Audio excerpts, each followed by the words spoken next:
boa tarde a todos aqueles que nos acompanham, aos meus colegas, professores que estão aqui no Zoom, na sala de videoconferências comigo também, e a todos aqueles que nos acompanharam já de manhã, outros que estão a acompanhar agora à tarde.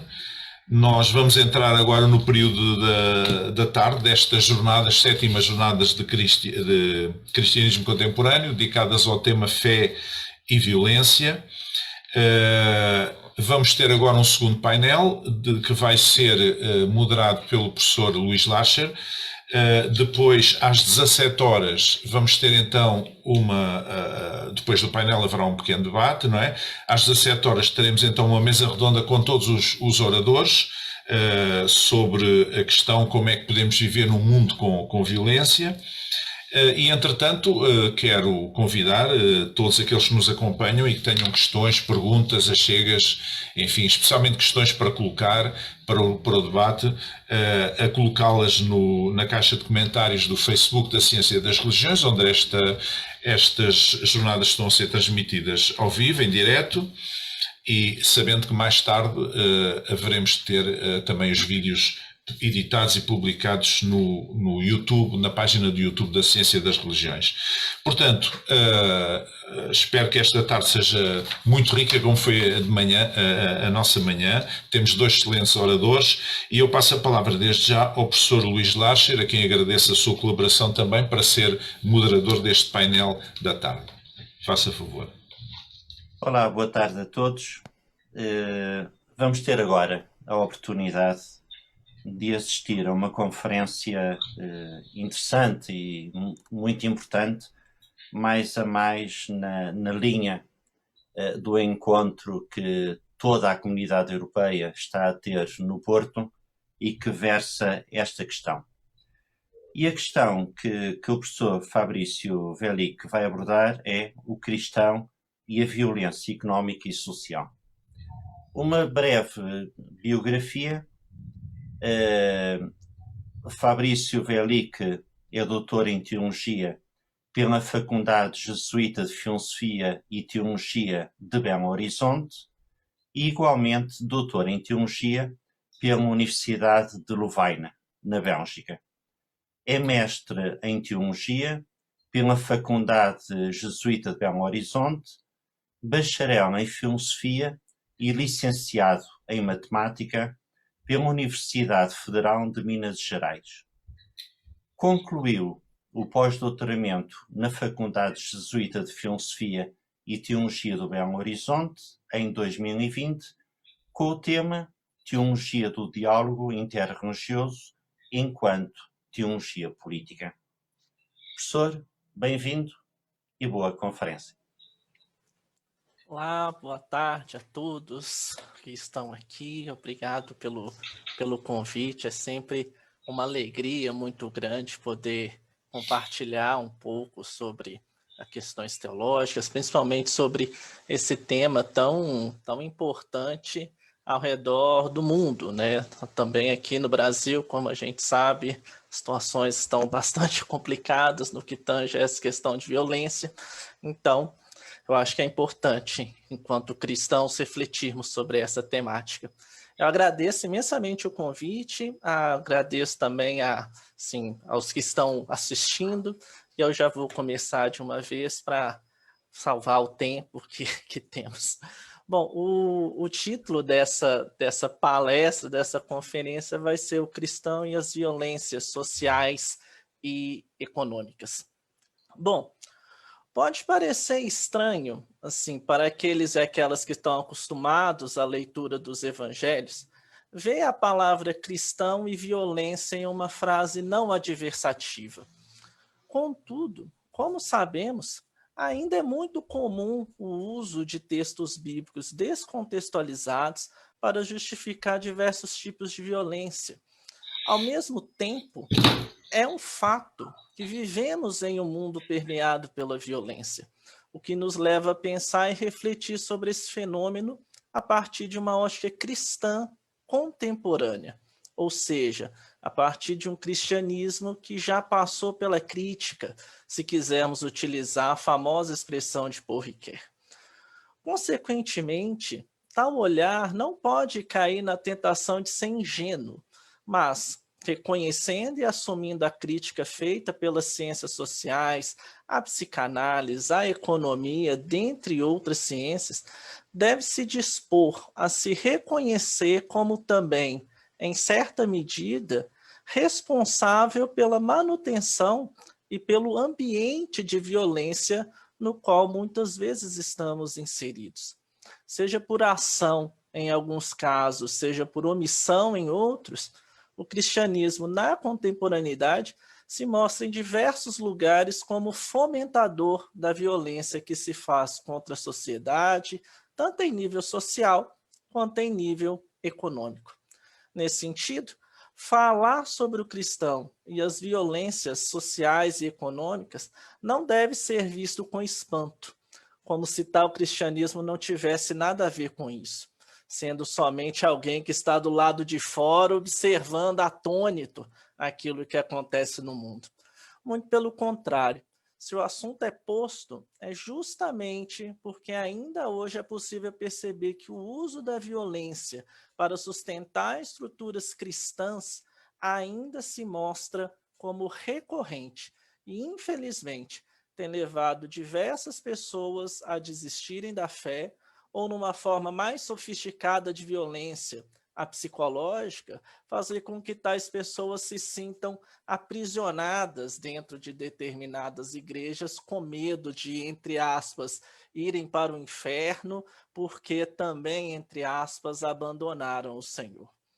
Mas ao falarmos sobre violências sociais e econômicas, o Centro Estadual de Vigilância em Saúde do Rio Grande do Sul, aqui no Brasil, ele pode nos ajudar a compreender melhor como que essa temática é vista de uma maneira um pouco mais sistemática. De acordo com o tal centro, aqui eu cito, a Organização Mundial de Saúde estabelece uma tipologia de 3 grandes grupos, segundo quem comete o ato violento. A violência contra si mesmo, a autoprovocada ou autoinfligida, a violência interpessoal, nesse caso doméstica e comunitária, e a violência coletiva, que acontece com grupos políticos, organizações terroristas e milícias. Para esta comunicação específica, consideraremos a violência interpessoal extrafamiliar / comunitária, que também, segundo o mesmo centro, é definida como aquela que ocorre no ambiente social em geral, entre conhecidos ou desconhecidos. É praticada por meio de agressão às pessoas, por atentado à sua integridade e vida e ou aos seus bens, e constitui objeto de prevenção e repressão por parte das forças de segurança pública e sistemas de justiça, nesse caso, polícias, Ministério Público e Poder Judiciário. Com relação à natureza dessas tais violências, a OMS também estabelece algumas distinções.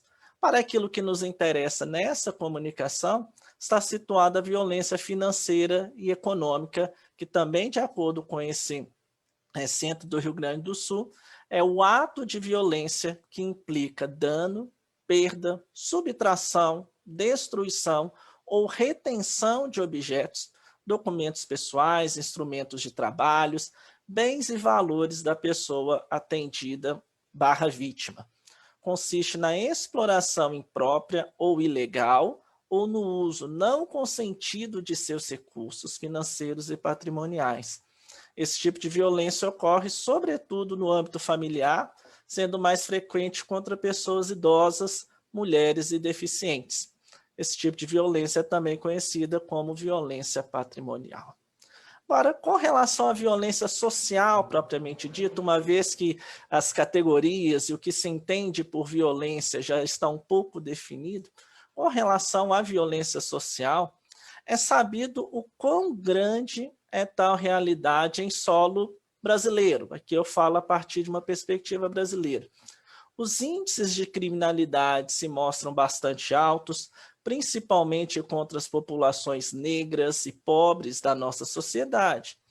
Reportagem recente do portal G1 mostra que, conforme o Atlas da Violência, entre 2008 e 2018, houve um aumento de 11,5% na taxa de homicídios contra negros do país, o que somente confirma aquilo que mencionamos há pouco. Nessa linha, o racismo se mostra como um dos grandes problemas sociais no caso brasileiro. As diversas falas que encontramos diariamente do tipo somos todos iguais, então se preocupar com a cor da pele é fazer segregação, ou todos temos algo de negro dentro de nós, ou não sou racista, tenho até um amigo que é negro, somente revelam o quanto ainda estamos dentro de uma estrutura que vê a pessoa negra como alguém inferior, diferente, que não merece a mesma dignidade. A perseguição que as denominações cristãs fazem às religiões de matrizes africanas no país revelam isso muito bem. Brandenburg e Donnelly, analisando alguns levantamentos que eles fizeram no Ministério da Mulher, da Família e dos Direitos Humanos em 2019, eles mostraram que de 2014 a 2018, as religiões de matriz africanas foram mais vezes alvo de intolerância religiosa, chegando a ser 5 vezes mais que o total de denúncias contra as principais denominações cristãs em 2016. Da mesma forma, é importante mencionarmos a violência contra os homossexuais. Oliveira e Motti mostram em seu relatório o dado alarmante de que no ano de 2019, 329 pessoas da comunidade LGBTQI+, tiveram morte violenta no país. E por incrível que pareça, tal número ainda se mostra como redução, se comparado aos anos de 2017, com 445 mortes, e com o ano de 2018, com 329 mortes, o que somente ressalta a importância que tal tema tem quando pretendemos falar a respeito de qualquer assunto dentro da esfera pública brasileira. Claramente, há diversos outros tipos de violências sociais, tal como o crime contra o patrimônio, as mortes por intervenção policial, principalmente nas favelas. Se vocês têm acompanhado, essa semana mesmo aconteceu um massacre numa das favelas do Rio de Janeiro, bem como a morte de diversos policiais devido a uma suposta guerra às drogas que já se mostrou totalmente ineficaz. Todas essas violências sociais contam com o apoio de diversas camadas da sociedade, dentre elas também aquela que se diz cristã. Esta parcela, ancorada em uma leitura fundamentalista do texto bíblico, apregou o racismo, a intolerância religiosa e a homofobia como algo desejado por Deus. E dessa forma, coopera no fomento das diversas violências sociais que presenciamos ao redor do mundo e também na nossa sociedade brasileira. A violência econômica, por sua vez, é talvez a menos falada dentro de um contexto social, mesmo que esteja totalmente interligada a esse. Toda violência econômica é, em última instância, também uma violência social. Até mesmo a definição dada pela OMS, que mencionamos há pouco, revela predominantemente a expropriação de patrimônio, algo voltado meramente para a questão da propriedade privada e suas consequências. Nessa linha, tudo que atenta contra a propriedade privada deve ser visto como algum tipo de violência econômica. De certo modo, correto. Contudo, a nosso ver, não toca a raiz do problema. Como mostra Ladislau Dobor, diante de um quadro de crescente desigualdade social, fruto de um capitalismo não produtivo, dominado por intermediários financeiros, é possível perceber a concentração de renda na mão de poucos, tendo a economia organizada em favor de 1/3 da população mundial. Olhando para o Brasil, tal desigualdade faz com que este ranqueie em 10º lugar entre os países com maior desigualdade no planeta. Essa desigualdade, por sua vez, quando observado o patrimônio domiciliar líquido, mostra-se muito maior. O exemplo trazido pelo autor, no caso Ladislau, se mostra bastante elucidativo, e aqui eu cito o exemplo que ele traz.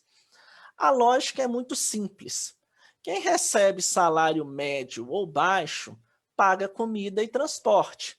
Quem tem alta renda, compra casas para alugar, ações e outras aplicações financeiras que rendem. Isto leva a um processo de acumulação de fortuna, ainda mais quando passa de pai para filho, criando castas de ricos. Um exemplo simples ajuda a entender o processo de enriquecimento cumulativo.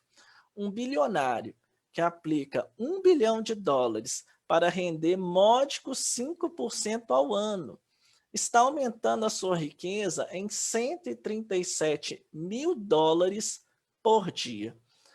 Não dá para gastar isso em consumo, essa massa de rendimento. Replicados, os 137 mil irão gerar uma fortuna ainda maior. É um fluxo permanente de direitos sobre a produção dos outros, recebidos sem tirar a mão do bolso. Fim de citação.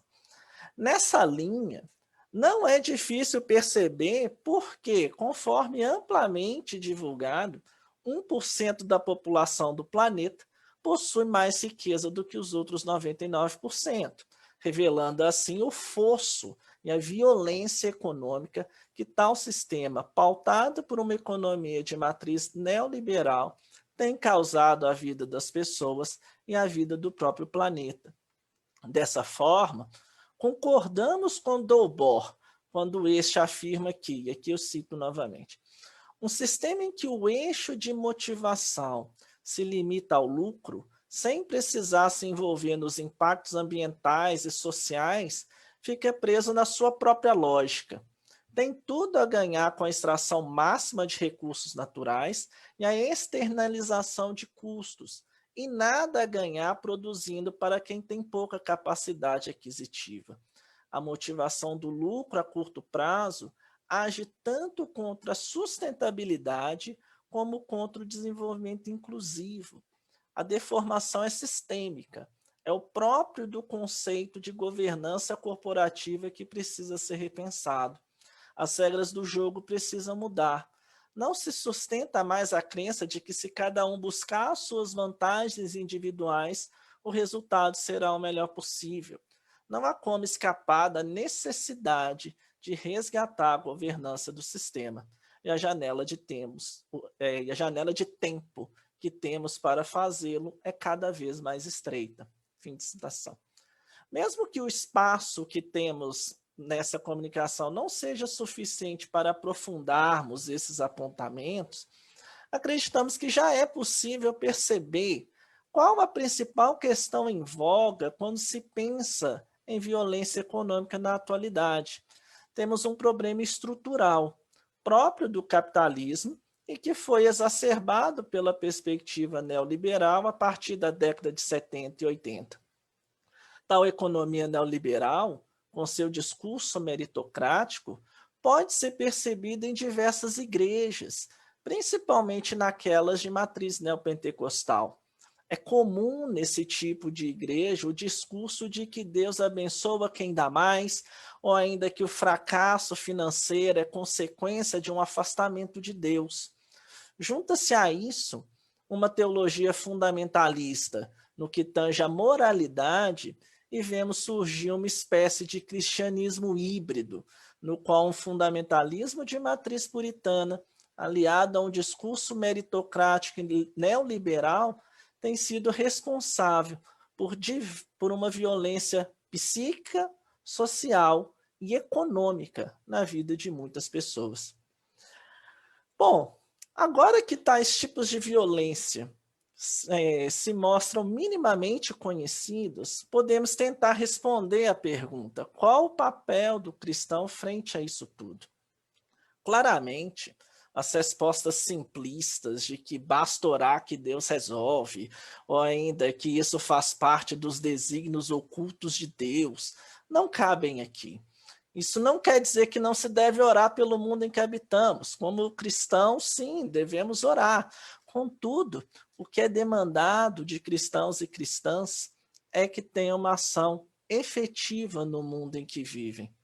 Essa ação, por sua vez, baseia-se no exemplo de Jesus, aquele que se colocou ao lado dos pobres, perseguidos, oprimidos por causa das violências sociais e econômicas de seu tempo.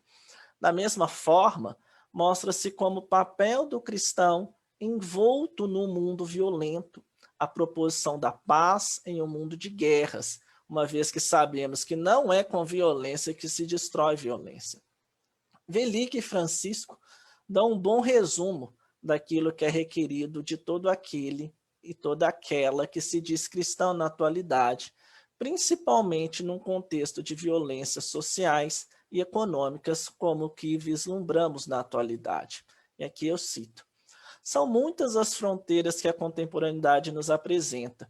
É preciso confiança corajosa para chegar até elas e oferecer um lugar de diálogo, de cura naquilo que precisa ser curado, de anúncio de sentido e de esperança. Nessas fronteiras, a teologia cristã não deve ter a pretensão de resolver as questões e problemas.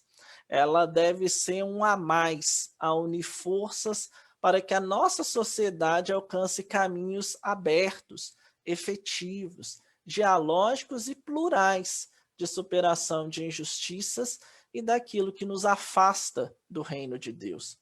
Dentre essas fronteiras, podemos destacar algumas urgências, né? A escravidão moderna no mundo do trabalho, que instrumentaliza a pessoa e as escartas, o ódio aos pobres, tão escancarado na prática e no discurso de elites tacanhas e canalhas, que conduzem à morte por desigualdade e injustiça um sem número de pessoas, a luta antirracista, que deve ser uma bandeira em punho de cristãos e cristãs, negros ou não, a superação de estruturas patriarcais e misóginas que condenam à morte mulheres num número absurdo todos os dias em nosso país, o rompimento com o preconceito moralista que isola todas as pessoas que não se enquadram numa sexualidade heterossexual e cisgênero, o que acaba contribuindo com discursos e práticas de violência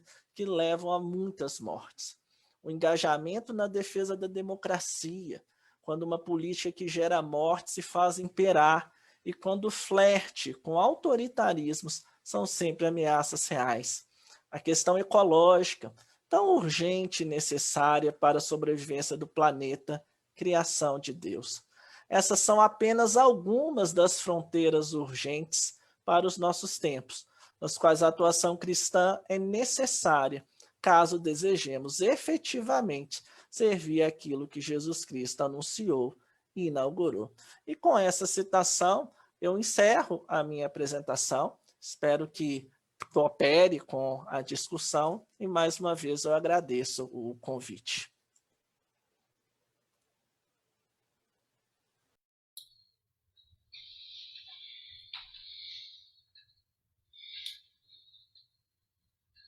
Não se está a ouvir, não se está a ouvir. Tem que ligar o micro. Muito obrigado. Eu vou enquanto esperamos que venha o novo orador, eu coloco-lhe esta questão. A teologia, apontando para a reflexão, permite-nos perceber que, por um lado, existe a nossa atitude enquanto discípulos de Jesus, que pregamos em público aquela que é a nossa reflexão sobre a identidade de Cristo, que é aquele que está próximo de cada um de nós e aquele que nos transporta para alcançarmos aquilo que os nossos dons nos permitem. Mas a teologia também tem que apresentar uma reflexão segura sobre o que é que o cristão deve fazer. Ou seja, não basta ser um cristianismo profético de denúncia, mas é preciso, sobretudo, ser um cristianismo de exemplo e um cristianismo de debate. E a pergunta que eu lhe faço é: qual é que deve ser, então, a atitude de um cristão que está no mundo da política? Que atitude deve ter, sabendo que o cristão, como qualquer pessoa no mundo da política, deve ser um homem que saiba falar, saiba fazer pontes e saiba falar a todos. E, por outro lado, como é que o cristão vive com as diversas pobrezas? A pobreza material é uma, e percebemos que há uma ditadura que construiu essa pobreza. E o que é que o cristão deve fazer em relação às outras pobrezas que existem? Bom, muito obrigado pelas perguntas, acho excelentes considerações. Bom, eu penso que, para começo, todo cristão, pelo menos na minha leitura que eu faço do texto bíblico, dos evangelhos e tudo mais, todo cristão deve sempre se basear pelo exemplo de Jesus. Mesmo que Jesus não tenha vivido no século XXI e as questões políticas do tempo de Jesus sejam totalmente diversas das questões políticas de nosso tempo, mas acredito que o exemplo de vida que está ali, ele pode ser replicado, e como cristãos, sendo pequenos cristos, nós devemos fazer também essa replicação do modo de viver. Então, por exemplo, na sociedade contemporânea, no qual a gente vê, como eu mencionei, alguns flertes com posturas autoritárias, alguns flertes com posicionamentos de intolerância religiosa, alguns posicionamentos violentos, então são, segundo o meu ponto de vista, pela leitura que eu faço, são atitudes que não combinam com alguém que se diz cristão. Então, como um cristão deveria se portar no meio da política?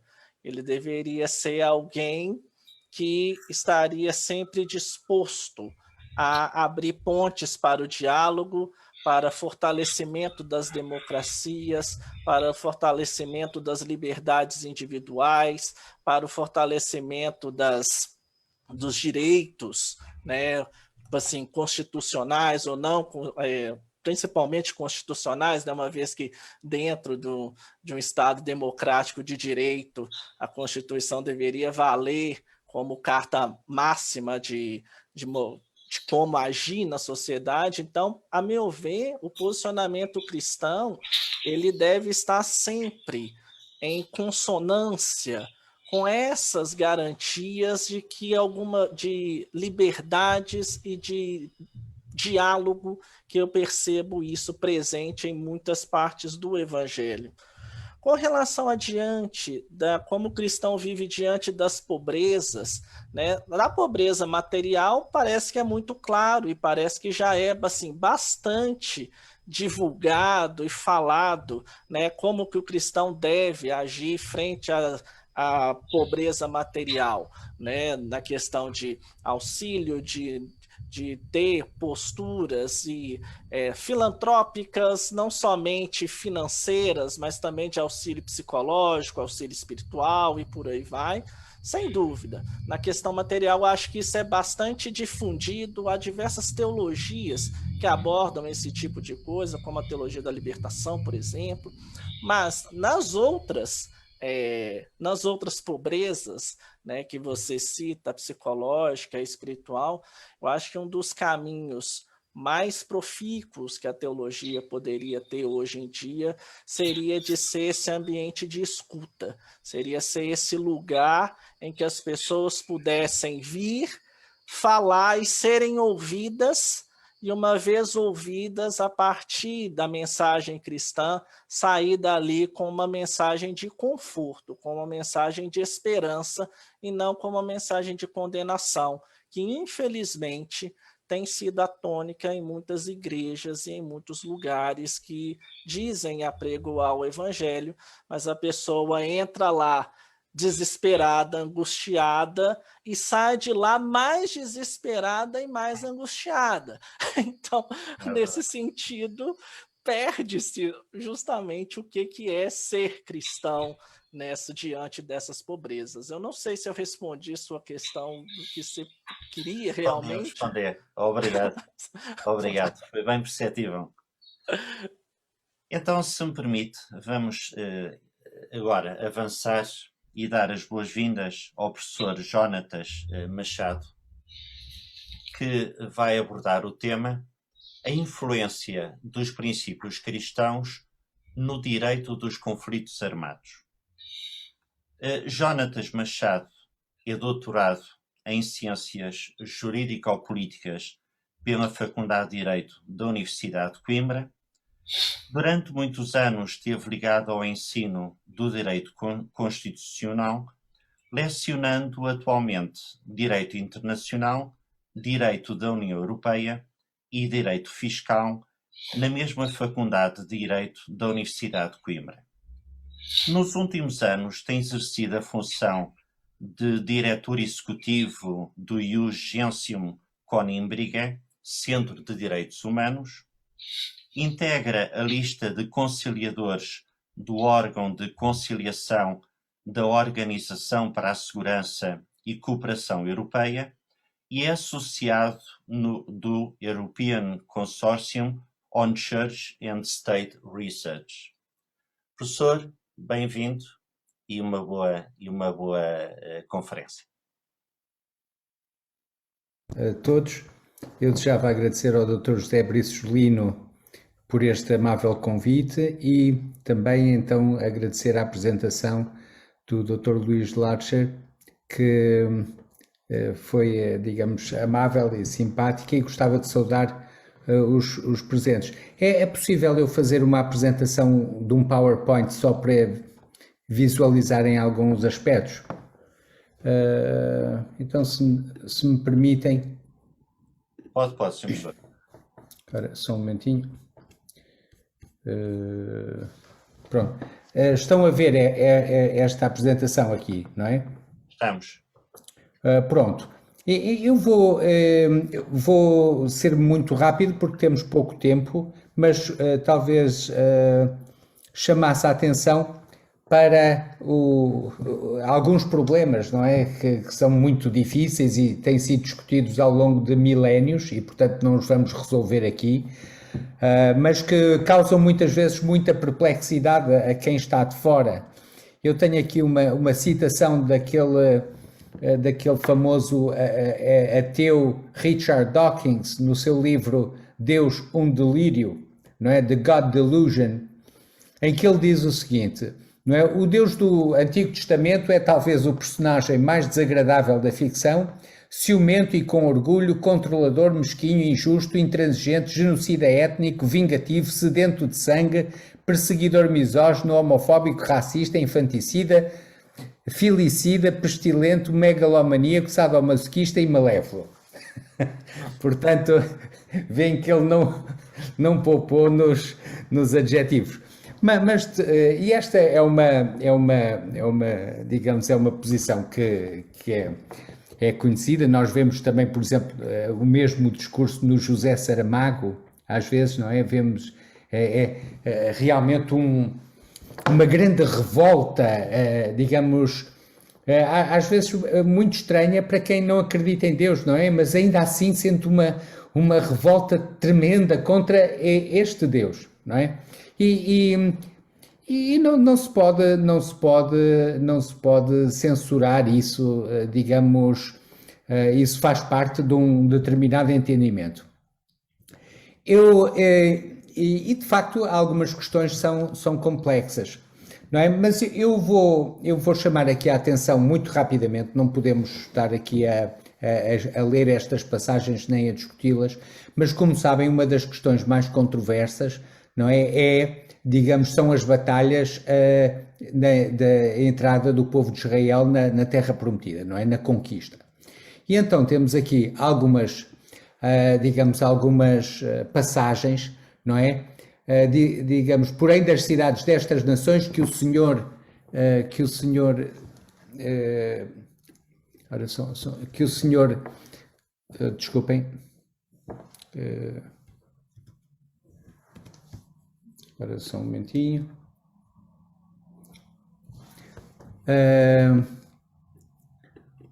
Porém, ora, desculpem.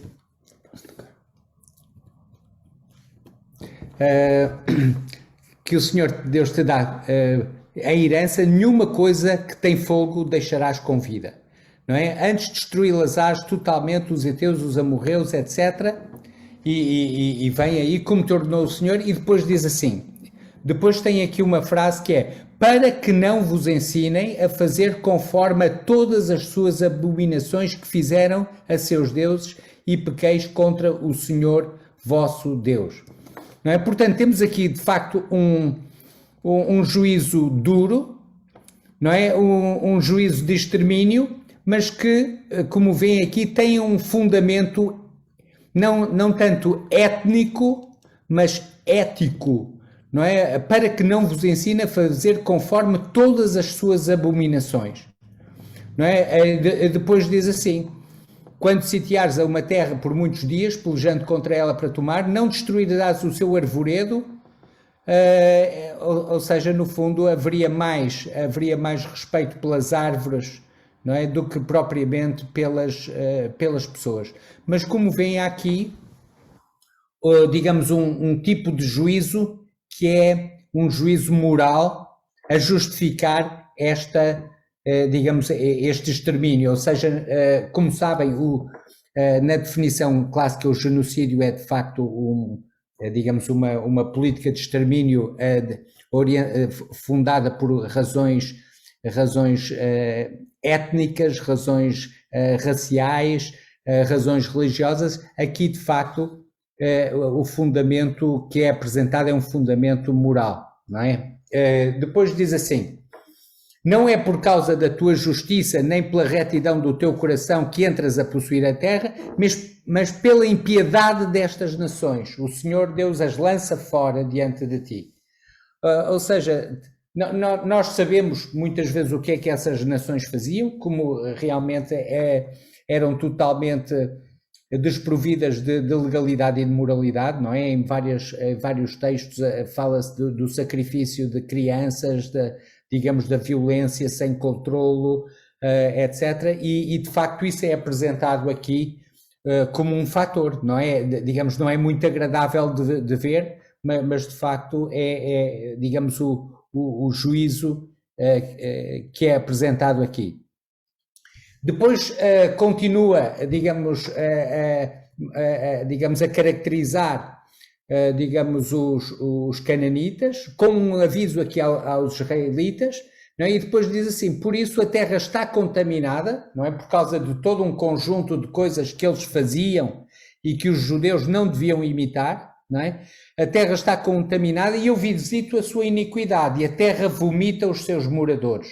Não é? E depois havia um aviso a Israel, olha, cuidado, vocês não façam isso que eles fazem, porque se vocês fizerem o que eles fazem, vai-vos acontecer a vocês o que acontece a eles.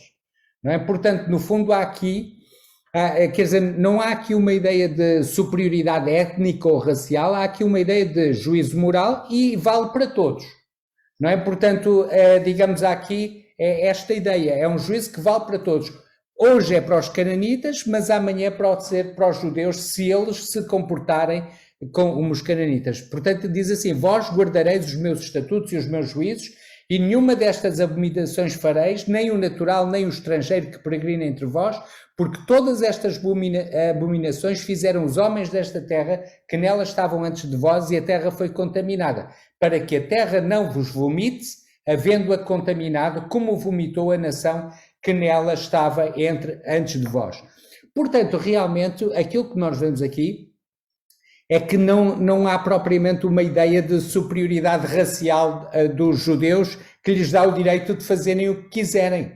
Não é? Pelo contrário, diz-se, olha, cuidado, que se vocês, no fundo, não cumprirem, digamos, os estatutos e os juízos divinos, vai haver consequências. E fica aqui uma ideia, de que, vem aqui uma ideia, não é? De que o Deus do Velho Testamento não tolera tudo indefinidamente. Ou seja, há uma altura em que intervém e diz game over, não é? Acabou, já chega, não é? Bom, depois temos aqui alguns casos também difíceis, não é? Da guerra declarada por Deus, não é? Deus declara guerra, não é? E temos aqui esta, digamos, em que o texto em que o Senhor diz a Moisés, não é? Escreve isto para memória num livro, hei de riscar a memória de Amaleque debaixo dos céus, não é? Portanto, no fundo, há aqui um juízo duríssimo, implacável, não é? Porquanto jurou o Senhor, haverá guerra do Senhor contra Amaleque de geração em geração. Porquê?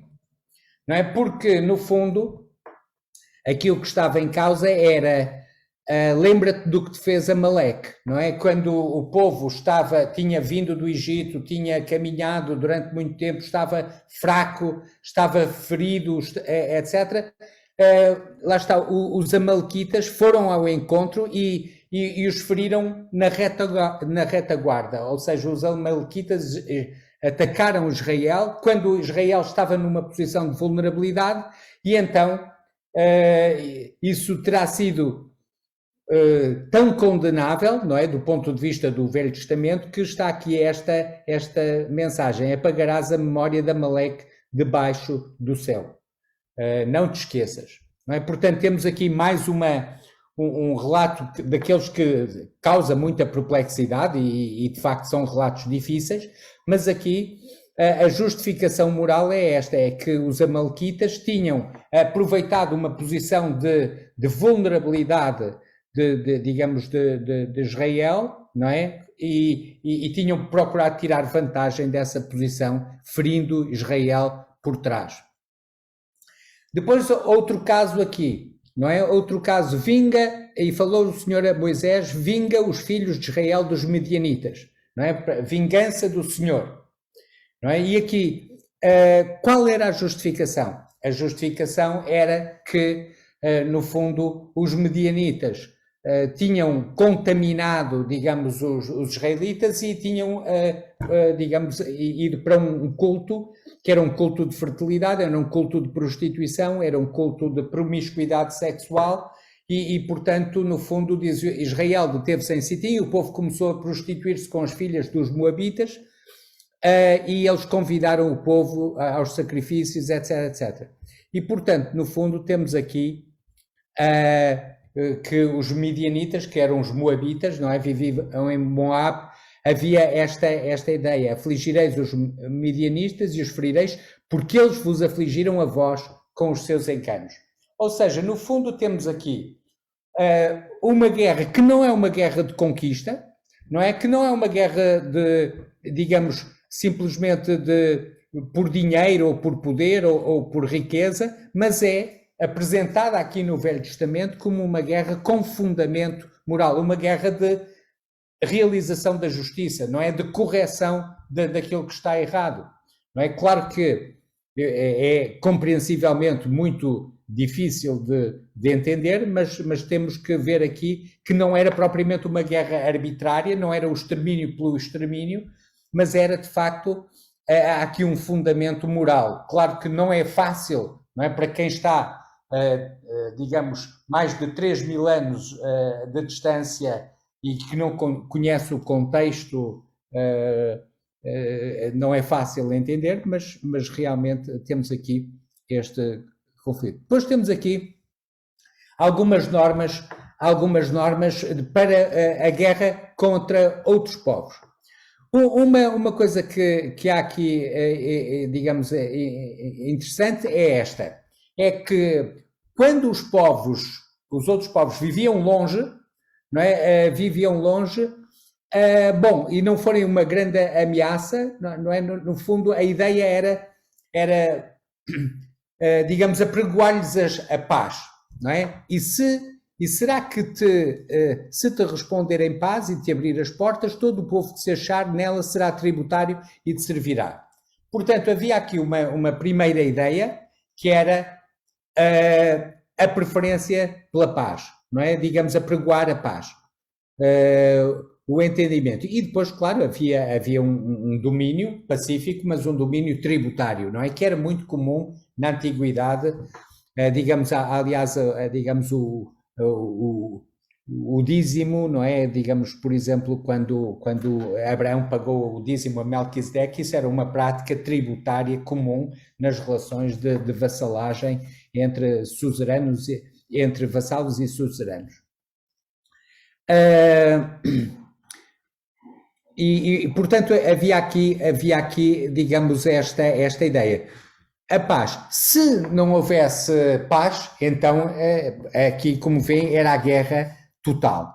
Não é? Era a guerra total. Porém, se ela não fizer paz contigo, mas antes de fizer a guerra, então a sitiarás, e o Senhor teu Deus a dará na tua mão, e todo o homem que houver nela passarás ao fio da espada. Porém, as mulheres e as crianças e os animais, e tudo que houver na cidade, todo o seu despojo, tomarás para ti. Este aspecto já é muito significativo de poupar mulheres, crianças e animais, não é? Porque, como nós iremos ver daqui a um bocado, não era essa a prática na antiguidade, não é? Até se fala na chamada paz cartaginesa, que era, digamos, destruir tudo, não é? Destruir tudo. Depois temos aqui um outro aspecto importante, que é quando o juízo de Deus se vira contra Israel, não é? Quando Deus também diz a Israel, game over, não é? Acabou, chega, não é? Chega. Há bocado foi dito na palestra a importância da justiça social, não é? Da justiça social, e que é muito importante, e de facto era uma grande preocupação, por exemplo, da lei de Moisés e dos profetas. A grande questão dos profetas era a justiça social, não é? De Isaías, de Jeremias, de Amós, etc. Era uma questão fundamental. A lei de Moisés também era uma lei, digamos, de preocupação com os órfãos, com as viúvas, com os estrangeiros, de redistribuição periódica da terra, de perdão periódico das dívidas, não é? De descanso periódico de todos, incluindo dos animais e da terra, não é? Portanto, havia essas normas que eram muito importantes, não é? Digamos, no contexto judaico, a forma como, digamos, o barómetro, digamos, da relação com Deus era a relação social, era a justiça social, e quando não existia isso, vinha o castigo, não é? E então aqui, digamos, é um motivo muito típico nos judeus, não é? Que eles percebiam, digamos, as invasões externas como uma forma de juízo de Deus, não é? E aqui vemos isso. Eis que virarei contra vós as armas da guerra que estão nas vossas mãos, e digamos, vem o rei da Babilónia sobre eles, não é? E o rei da Babilónia veio sobre eles, depois o reino da Pérsia, o Ciro, veio corrigir e melhorar as coisas, mas como vem, há aqui esta ideia de que o povo de Israel também não estava fora das cogitações morais, não é? Portanto, não estava numa posição de imunidade, nem estava numa posição de superioridade moral relativamente aos outros povos.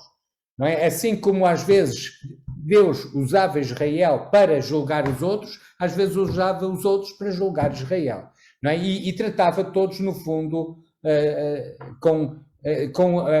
da mesma forma, e se houvesse mais rigor era para com Israel e não para com os outros.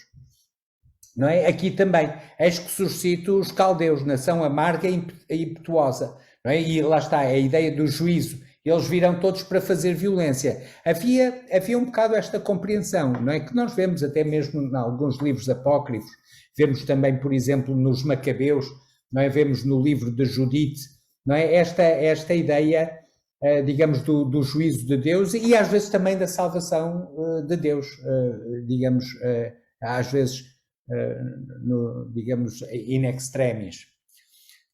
Mas qual era o contexto naquela época? Bom, temos aqui Tucídides na sua história da Guerra do Peloponeso, que ele mostra como era o conceito na época. Ele dizia, por exemplo, nas guerras do Peloponeso, na maioria dos casos são aqueles que sem pretexto atacam outros que depois da perseguição acabam por destruí-los, depois de se aperceberem do perigo que pode ser causado por um inimigo que foi poupado. Não é? A ideia que eles tinham na antiguidade é que mesmo poupando mulheres e crianças, isso representaria um perigo em poucos anos. Não é? Porque as crianças tornavam-se adultos e as mulheres estavam lá para lembrar o que é que se tinha passado na guerra. E, portanto, o pensamento em termos de vantagem militar, não é? Se pensar em termos de vantagem militar, realmente não havia uma grande desvantagem, digamos, em manter. É claro que às vezes isso era feito, mas era feito desde que fosse útil, não é? Como diz aqui também na história da Guerra do Peloponeso, não é? Para o homem que é déspota ou uma cidade que detém o poder imperial, nada é irracional desde que seja útil. Não é? Governamos os nossos aliados de acordo com as vantagens que cada um deles nos traz. Ou seja, no fundo, o único cálculo era o cálculo da vantagem. Não havia nenhum cálculo humanitário, nenhum cálculo da dignidade humana intrínseca, nada. O que havia era a vantagem militar. Não é? Se fosse mais vantajoso fazer escravos, faziam-se escravos. Se fosse mais vantajoso exterminar toda a gente, exterminava-se toda a gente. Não é? De acordo com esta ideia, nada é irracional desde que seja útil. Temos também a perspectiva romana, descrita por Marco Túlio Cícero, inter armas enim silent leges, ou seja, em tempos de guerra calam-se as leis. É claro que Marco Túlio Cícero, não é? Cícero foi um grande defensor do direito natural, da lei natural, e ele queria que ela valesse mesmo na guerra, mas ele verificava que isso não acontecia, não é? Quando havia guerra, não havia, digamos, moralidade. Em todo o caso, nós temos aqui alguns episódios no Velho Testamento que mostram, digamos, a vingança violenta como um mal. No famoso encontro de Davi com Abigail, não é? Digamos, Davi tinha dado proteção aos homens do marido de Nabal, do marido de Abigail, mas ele mesmo assim não tinha dado alimentos e provisões. Então, Davi queria fazer vingança e Abigail apareceu-lhe no caminho, não é? E então disse Davi: bendito o Senhor Deus de Israel que te enviou ao meu encontro, e bendito o teu conselho, e bendita tu que hoje me impediste de derramar o sangue e de vingar-me pela minha própria mão. Ou seja, temos aqui esta ideia de que, olha, ainda bem, não é? Porque se não fosses tu, eu ia lá e matava tudo e isso era mau, não é? E digamos, isso não era correto, não é? Portanto, há aqui esta ideia da vingança violenta como um mal, e nós vemos isso também noutros contextos. Depois, claro, temos aqui o ensino de Jesus, não é? Ouviste o que foi dito, olho por olho, dente por dente, eu porém vos digo, não resistais ao mal, mas se qualquer te bater na face direita, oferece-lhe também a outra. Amai aos vossos inimigos, bendizei os que vos maldizem, fazei bem aos que vos odeiam, orai pelos que vos maltratam, para que sejais filhos do vosso Pai que está nos céus, porque faz com que o seu sol se levante sobre os maus e bons e a chuva desça sobre os justos e injustos. Não é? E aqui, esta embainha a tua espada, porque todos os que lançarem mão da espada, a espada morrerão. Não é? Digamos, esta frase também. Não é? Se for possível, diz o apóstolo Paulo, quando estiver em vós, tende paz com todos os homens, não vos vingueis a vós mesmos. E depois temos aqui alguma coisa que faz lembrar hoje o tratamento que se deve dar aos prisioneiros de guerra, de acordo com o direito humanitário. Não é? Se o teu inimigo te der fome, dá-lhe de comer, se tiver sede, dá-lhe de beber, porque fazendo isto amontoarás brasas de fogo na sua cabeça. Não te deixes vencer do mal, mas vence o mal com o bem. Não é? E então temos aqui que estes princípios foram pouco a pouco levando ao desenvolvimento do direito humanitário. Por exemplo, com as leis da humanidade, o direito natural e a justiça natural, os códigos de cavaleiros, não é? As ordens militares, Agostinho e Aquino, a paz, a trégua de Deus e alguns homens como Vitória Soares e Grócio, não é? Tomás de Aquino, a Santo Agostinho, que viveu as invasões dos bárbaros, não é? E refletiu muito no seu livro A Cidade de Deus sobre isso. Tomás de Aquino, que viveu no tempo da Sétima Cruzada, não é? No contexto das cruzadas, não é? Ambos ambos, no fundo, avançaram com alguns princípios, porque eles tentavam reconciliar esta ideia, não é? O cristianismo, não é? Jesus, que era o príncipe da paz, com a guerra que andava à sua volta. Então eles defenderam esta tese. Haver guerra deve ser por uma causa justa, travada apenas em resposta a um dano determinado, duradouro e grave infligido por um agressor. O motivo deve ser o avanço do bem ou a evasão do mal. O objetivo final deve ser a paz. A vingança, a revolta, o desejo de prejudicar, dominar ou explorar não justificam a guerra. Todos os meios possíveis de resolver pacificamente o conflito devem ser esgotados primeiro. A guerra deve ser vista como última ratio, não é? Também deve ser travada se houver sérias perspectivas de êxito. A guerra deve ser declarada por uma autoridade legítima. Particulares ou grupos devem procurar reparação dos seus direitos através dos seus governos, não por atos de guerra. A guerra não deve causar mal real maior do que o mal a ser eliminado, não é? A proporcionalidade em sentido estrito.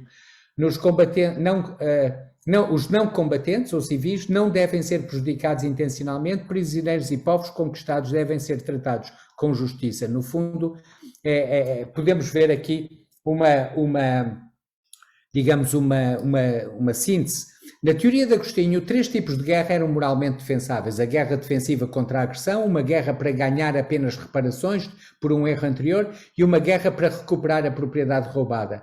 Mas as circunstâncias históricas por si só não criavam condições para uma guerra justa. Uma autoridade apropriadamente constituída deve decidir que o recurso à guerra é necessário. Além disso, a guerra deve ser tratada com intenção correta, não por vingança ou desejo de glória e despojos, mas com um compromisso sóbrio de conduzir a guerra como um instrumento de punição necessário para proteger inocentes e evitar malfeitores que agravem a situação.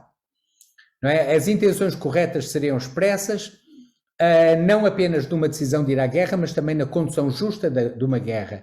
Aqui as guerras foram tiradas da antiguidade clássica. A fé deve ser mantida com o inimigo. A confiança. Não deve haver violência arbitrária, profanação de templos, saques, massacres ou conflagração. Vingança, atrocidades e represálias foram excluídas, embora a emboscada fosse permitida. Assim, Agostinho, que aconselhava contra a autodefesa no caso de ameaças individuais, delineou um esqueleto e uma teoria da guerra justa enraizada na paixão moral pela paz como a tranquilidade da ordem. E assim vieram os códigos de cavalaria, não é? Este da canção do Rolando. Também um outro código de cavalaria, digamos, era, por exemplo, o de Bernardo de Claraval, que era um amigo do primeiro rei de Portugal, do Dom Afonso Henriques, não é? Eles eram da Borgonha, da Burgúndia, não é? E também, digamos, havia estes códigos de cavalaria, não é? Que procuravam colocar algum limite ético, digamos, à guerra. Claro que muitas vezes as regras de empenhamento eram violadas, não é? Como se vê aqui, por exemplo, na conquista de Lisboa.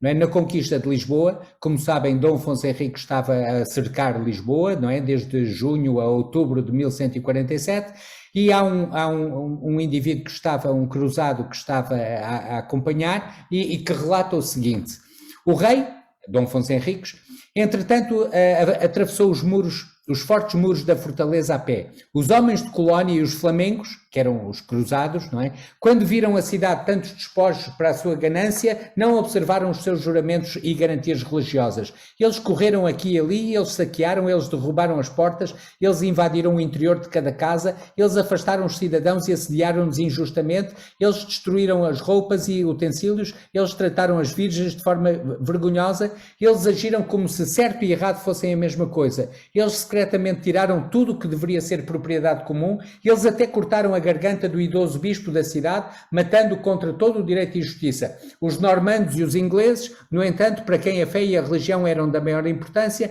contemplando ao que tais ações poderiam levar, permaneceram silenciosamente na sua posição designada, preferindo afastar as suas mãos do saque e não violar as obrigações da sua fé e o seu juramento conjunto.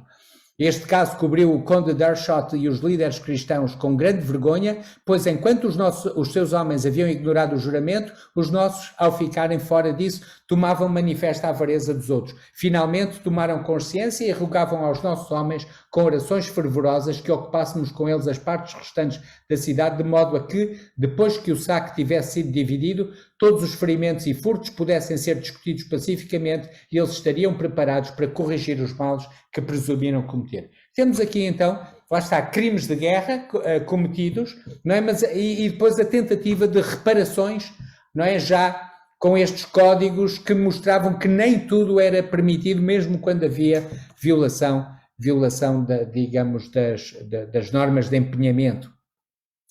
Algumas perspectivas aqui. Nicolau Maquiavel, não é? No Príncipe, dizendo a guerra é sempre um meio legítimo para promover os fins, não é? Portanto, independentemente da moralidade, o líder devia ser uma raposa e um leão, não é? Uma raposa para detectar as armadilhas, um leão para meter medo aos lobos, não é? No fundo era a frase de Maquiavel. Erasmo de Roterdão, a guerra é doce apenas para aqueles que nunca a provaram, não é? Dulce bellum in expertis, era o livro dele. Uma paz injusta é melhor do que uma guerra justa. Erasmo de Roterdão, não é? Teólogo, defendia o pacifismo radical cristão. Os seres humanos foram criados para o amor e para a paz e não para o ódio e para a guerra, não é? E, portanto, no fundo, ele digamos, sustentava... por exemplo, ele sustentava, lá está, que mesmo a pele dos seres humanos sendo tão suave, etc., mostra que eles foram pensados para tudo menos para a guerra e portanto, defendia o pacifismo extremo. Depois, temos aqui Hugo Grocio. Hugo Grocio, outro teólogo protestante, arminiano, não é? Considerado o pai do direito internacional, escreveu um livro, De Iure Belli Ac Pacis, em que dizia a guerra é, digamos, permitida em casos de autodefesa ou para a realização da justiça, mas sempre sob o direito. Ele dizia: eu vi em todo o mundo cristão uma arbitrariedade na guerra em relação à qual mesmo as nações bárbaras poderiam corar de vergonha. As guerras eram iniciadas pelos pretextos mais triviais ou mesmo por nenhum e conduzidas sem qualquer referência ao direito divino ou humano. E então, no fundo, estes autores é que foram defendendo a necessidade de trazer alguns princípios fundamentais do Velho Testamento e do Novo Testamento para a doutrina da guerra justa. E foi isto, no fundo, que levou Jean-Henri Dunant, digamos, no século XIX, a fundar a Cruz Vermelha. Não é? A Cruz Vermelha, que era a cruz dos Templários, não é? Como sabem, era a cruz dos cavaleiros medievais, também aqui vai servir como símbolo digamos, da introdução de alguns princípios fundamentais, mesmo na guerra. Mesmo na guerra. O direito vale, ou seja, as armas não se calam, melhor, as leis não se calam mesmo quando as armas falam, não é? Como dizia Cícero, não é? É mais a descrever do que a prescrever, é verdade. Temos aqui então que depois disso vai haver, digamos, o desenvolvimento do direito humanitário, não é? É claro que infelizmente também depois de muitas guerras, não é? Depois das guerras, depois da guerra dos 30 anos, não é? Depois da guerra da sucessão espanhola no princípio do século XVIII, depois das guerras napoleónicas, também devemos dizer, depois da guerra da Crimeia, temos que reconhecer, depois da guerra da secessão americana, é verdade, muita gente teve que morrer para estes princípios serem avançados, designadamente o princípio da distinção e todo o direito humanitário aqui. Bom, lá está. Para acabar, eu diria o seguinte, não é? Infelizmente a guerra é uma inevitabilidade num mundo decaído. Não é? O próprio Jesus, que defendeu o amor aos inimigos, disse: não cuideis que vim trazer a paz à terra, não vim trazer a paz, mas a espada. Porque eu vim pôr em disenção o homem contra o seu pai, a filha contra a sua mãe e a nora contra a sua sogra, e assim os inimigos do homem serão os seus familiares. E depois diz: quando ouvirdes guerras e de rumores de guerras, não vos perturbeis, porque assim deve acontecer, mas ainda não será o fim, porque se levantará nação contra nação e o reino contra reino, e haverá terremotos em diversos lugares, e haverá fomes, tribulações. Estas coisas são os princípios das dores. O que é que eu diria? Tenho aqui uma citação que eu achei muito interessante de um livro de Samuel Pufendorf, não é? Um jurista alemão do século XVII, que ele dizia assim, ele era cristão, protestante, não é? E ele dizia: portanto, tal como um homem bom deve contentar-se com o que é seu e não perturbar os outros nem cobiçar os seus bens, também um homem cauteloso que preza a sua própria segurança acreditará que todos os homens são seus amigos, mas suscetíveis a todo o tempo de se tornarem seus inimigos. Ele guardará a paz com todos, sabendo que em breve esta pode ser trocada pela guerra. Esta é a razão pela qual um país é considerado feliz quando, mesmo em paz, contempla a guerra. Portanto, está aqui, digamos, uma síntese destes princípios, e eu gostava de voltar ao Richard Dawkins, não é? Aquele que naquela citação arremetia de forma tão dura contra os princípios, contra o Deus do Velho Testamento. Ele diz o seguinte: não tenho conhecimento de quaisquer bombistas suicidas cristãos. Não tenho conhecimento de qualquer confissão cristã que acredite na pena de morte por apostasia.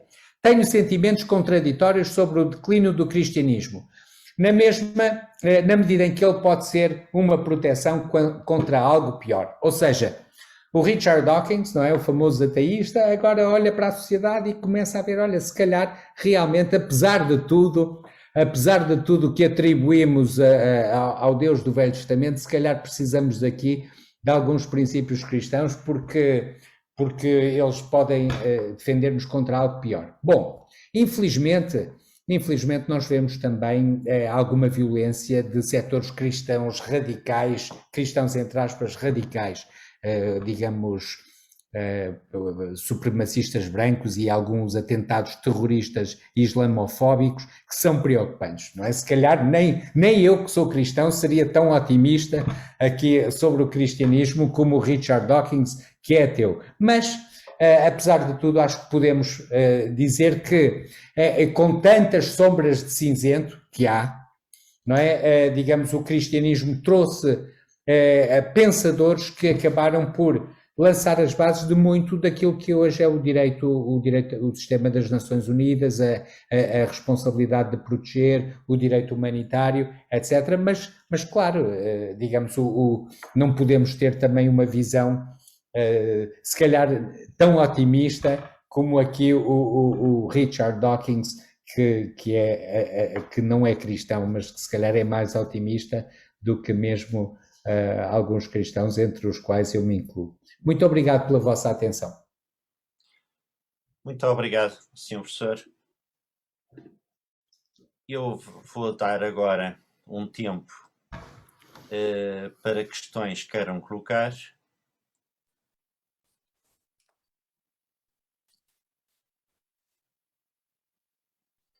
Eu teria uma questão para o professor Jonatas Machado e outra para o professor Fabrício Velic. Diga, por favor.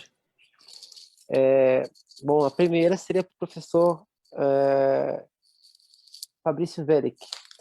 Como superar a violência econômica numa sociedade meritocrática à luz de uma teologia sem viés ideológico? Como superar a violência econômica numa sociedade meritocrática à luz de uma teologia sem viés ideológico? E a pergunta para o professor Jonatas seria: será que o discurso de superioridade ética pautada nos escritos veterotestamentários não seria uma espécie de verniz que oculta uma espécie de vontade de poder, talvez muito bem explorado e, quem sabe, instrumentalizado pelo cristianismo à luz da religião para a dominação e colonização de muitos povos? Obrigado. Professor Fabrício, por favor, a sua resposta. Bom, a primeira coisa é que eu, sinceramente, acho muito difícil você pensar uma teologia sem ideologia, até mesmo porque, querendo ou não, todo discurso ele tem uma base de alguma forma ideológica. Eu acho que é muito, senão a gente cairia num, sei lá, num cristianismo idealista, talvez. Porque, por exemplo, como que você supera essa questão econômica, essa violência econômica numa sociedade meritocrática, numa sociedade estruturada a partir de uma dinâmica capitalista neoliberal, principalmente como é que a gente tem vivido atualmente, né, desde a década de 70, talvez. Como que você resolve isso? Sem acabar com essa estrutura, você não resolve isso. E eu acho que esse que é o ponto fulcral. É um problema, a meu ver, é um problema estrutural. Então, quando a teologia ela se coloca, e se ela vai se colocar de alguma forma contra esse tipo de violência que é baseada numa estrutura que visa isso, na verdade, a estrutura em que a gente está visa o lucro, né? Não existe sistema capitalista, neoliberal, qualquer outro tipo de sistema baseado no capitalismo financeiro que não seja pautado pelo lucro. E aí é aquela análise básica, né? Se o dinheiro é limitado, visa-se o lucro, então para alguém ganhar, alguém tem que perder. Então, nesse sentido, sempre haverá algum tipo de violência econômica numa sociedade meritocrática.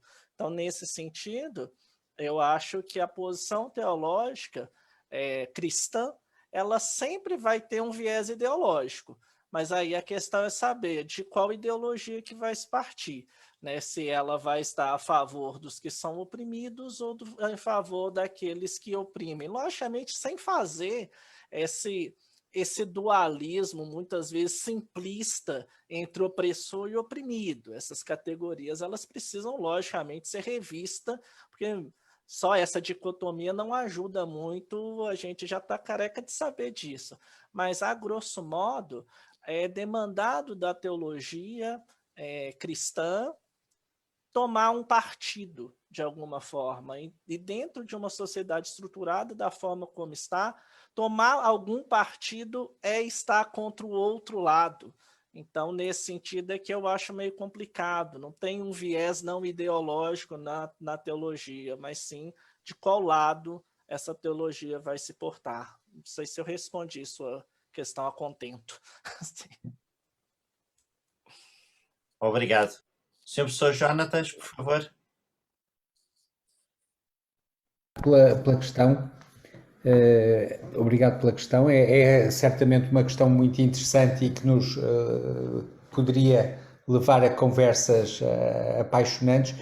Eu aqui também, como dizia o professor Fabrício, veria as coisas, não é, com alguma atenção digamos, às tonalidades, não é? Realmente também não podemos ser muito simplistas aqui. Porquê? Porque o cristianismo em si também teve várias fases, não é? Teve várias fases, não é? Começou por ser uma religião perseguida, não é? Começou por ser uma religião perseguida do Império Romano, não é? Digamos, foi assim durante mais de 3 séculos, não é? Era uma religião perseguida, uma religião... E portanto, construiu uma teologia baseada nisso. Não é? Nós somos os perseguidos, não é? Nós somos as vítimas, os coitados, temos que aguentar, temos que perseverar até à morte, etc.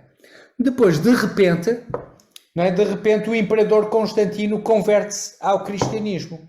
Não é? E todos os teólogos ficaram espantados, não é? E um bocado sem saber o que fazer, não é? Sem saber o que fazer, não é? Com isso, não é? Um deles foi Lactâncio, não é? Que fez a transição, não é? Começou por ser perseguido e depois foi conselheiro do imperador. não é? Mas depois outros como Santo Agostinho, não é? Santo Agostinho teve que lidar com essa nova realidade agora do imperador cristão, não é? E sempre mantendo um certo distanciamento crítico, não é? Depois outro foi, por exemplo, Ambrósio de Milão. Ambrósio de Milão, que chegou a excomungar o imperador depois e impedi-lo de entrar na igreja de Milão, depois dele massacrar os tessalonicenses para impor o cristianismo. Não é? E depois outro foi, por exemplo, Atanásio, que viu, na conversão do imperador uma grande oportunidade providencial para impor os princípios cristãos. E, portanto, a teologia sempre teve uma certa dificuldade em lidar com a nova realidade. É claro que depois o próprio cristianismo sentiu, por exemplo, a queda do Império Romano do Ocidente, não é? Digamos, em que lá está, o imperador era cristão, mas o imperador caiu. Não é? A certa altura o imperador caiu. Portanto, as coisas não foram fáceis também para os próprios cristãos. Não é? Depois começaram as invasões muçulmanas, não é? Que vieram pela Península Ibérica, entraram pela Península Ibérica, depois entraram ali pelos Balcãs, entraram também ali pela zona da Turquia, não é? Pela zona da Turquia. Portanto, o cristianismo também viveu, também se sentiu sitiado. Não é? Também se sentiu sitiado, não é? Havia muitos islâmicos que vinham aqui à Europa, por exemplo, fazer escravos e levar cativos, os próprios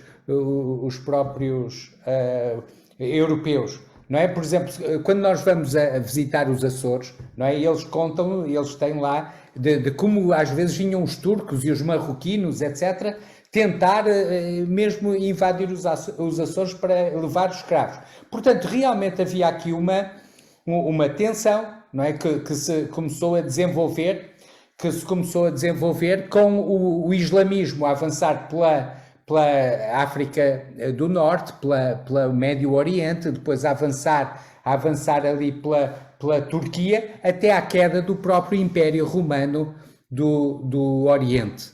Não é? Em 1453, não é? Portanto, realmente, e lá está, e é pouco depois disso, não é? Que Vasco da Gama, ao descobrir, digamos, o caminho marítimo para a Índia, não é? No fundo, reforça, digamos, a posição económica das potências, entre aspas, cristãs, e enfraquece o comércio do Mediterrâneo, não é? Que vinha lá da Índia pelo Mediterrâneo e era controlado pelos islâmicos. Portanto, realmente,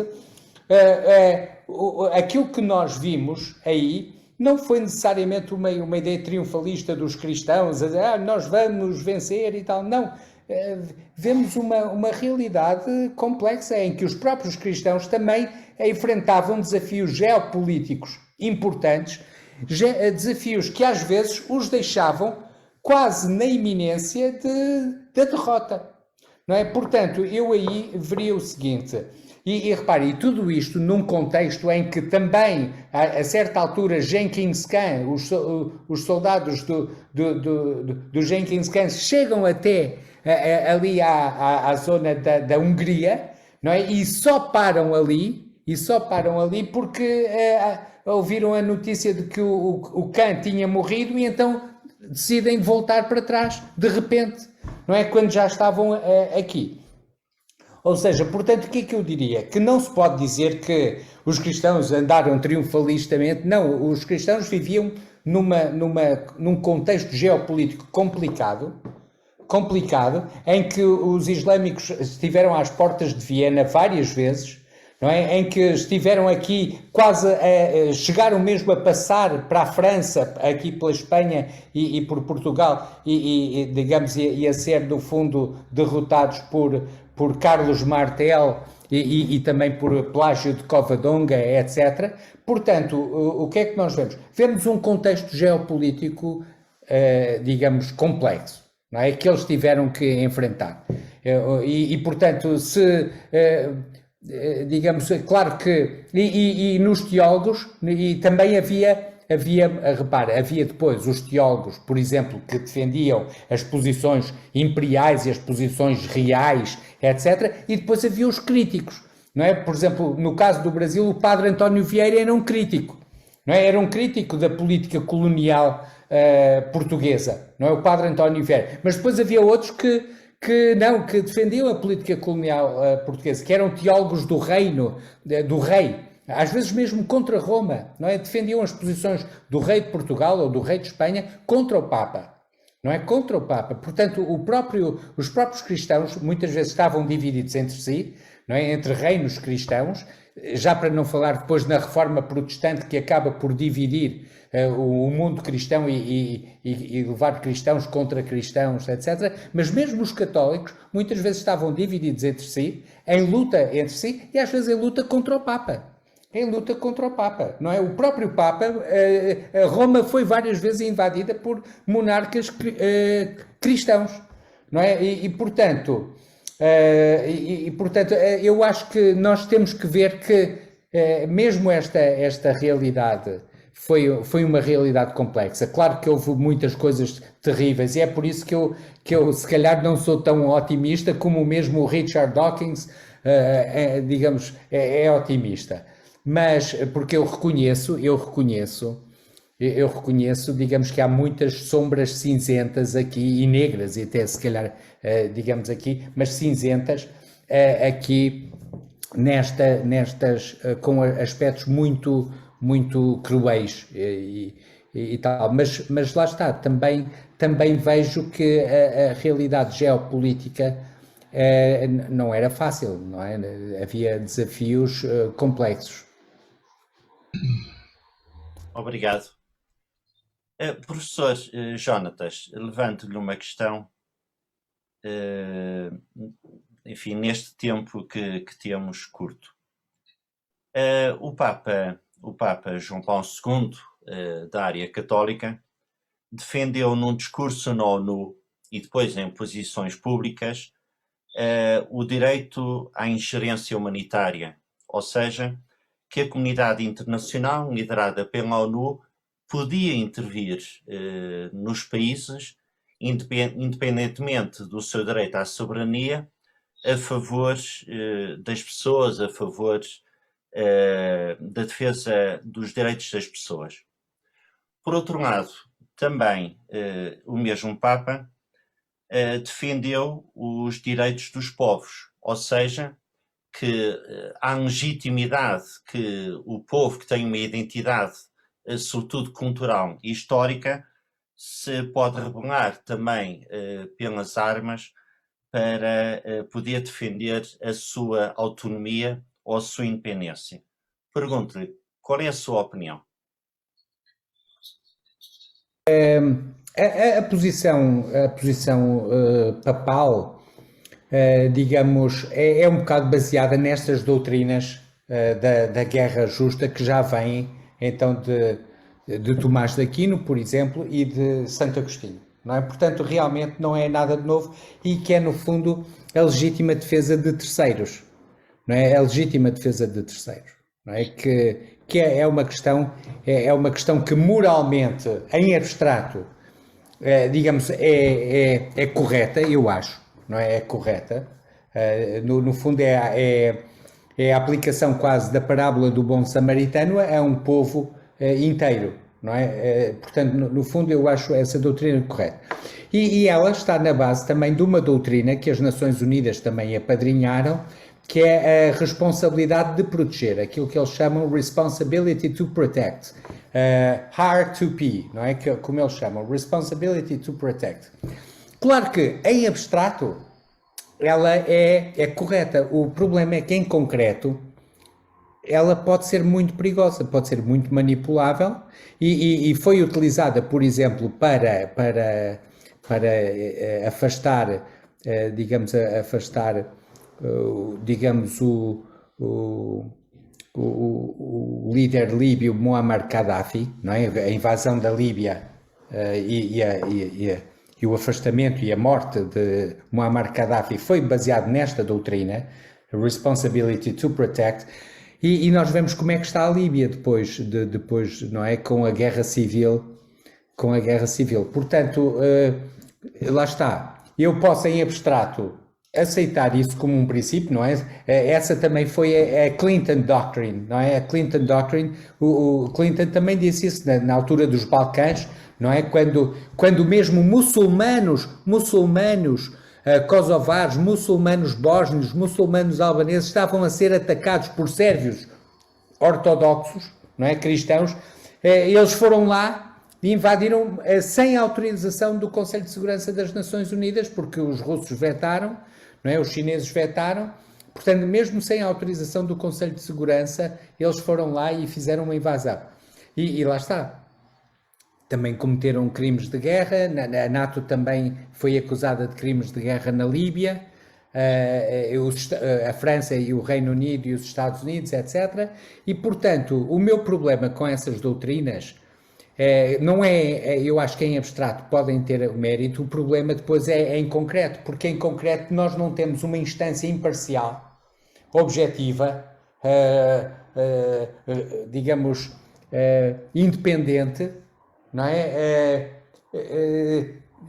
Independente de interesses económicos, não é? De interesses económicos que consiga validar essa doutrina de forma correta. Não é? Portanto, eu concordo com a doutrina, o problema é que quando alguém me vem dizer, não é, que nós vamos lá para proteger, põe-se aquela questão, não é, que nós conhecemos bem, quem nos protege dos nossos protetores, não é? Ou com amigos desses, quem precisa de inimigos, não é? Esse é o problema, e é um problema sério, é um problema real.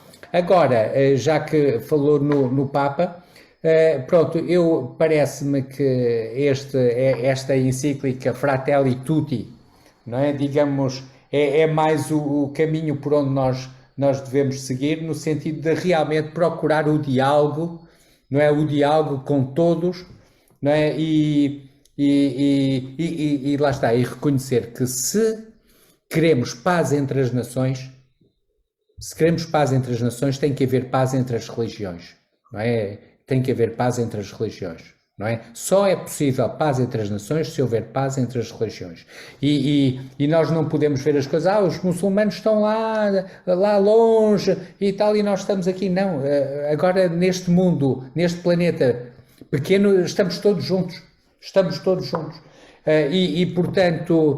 Portanto, nesse aspecto, eu acho que lá está, e é interessante que mesmo nesta encíclica o Papa começa com o bom samaritano, não é? O exemplo do bom samaritano, e depois procura, lá está, no fundo, defender aquilo que ele chama o amor político, não é? O amor político, e que eu diria também o amor jurídico, ou o amor económico, que é, no fundo, eu acho interessante quando ele diz o seguinte, olha, quando nós vemos alguém com dificuldade para atravessar um rio, nós podemos ir lá ajudá-lo a atravessar e manifestamos o nosso amor para com essa pessoa.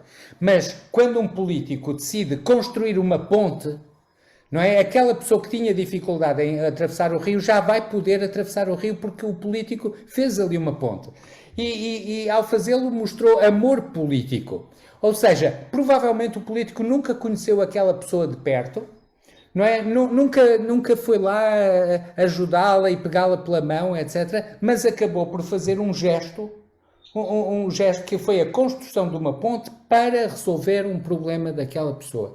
E eu pessoalmente acho que é por aí, no fundo, amor político, amor jurídico, não é? Fazer leis que melhorem, digamos, as condições das pessoas, fazer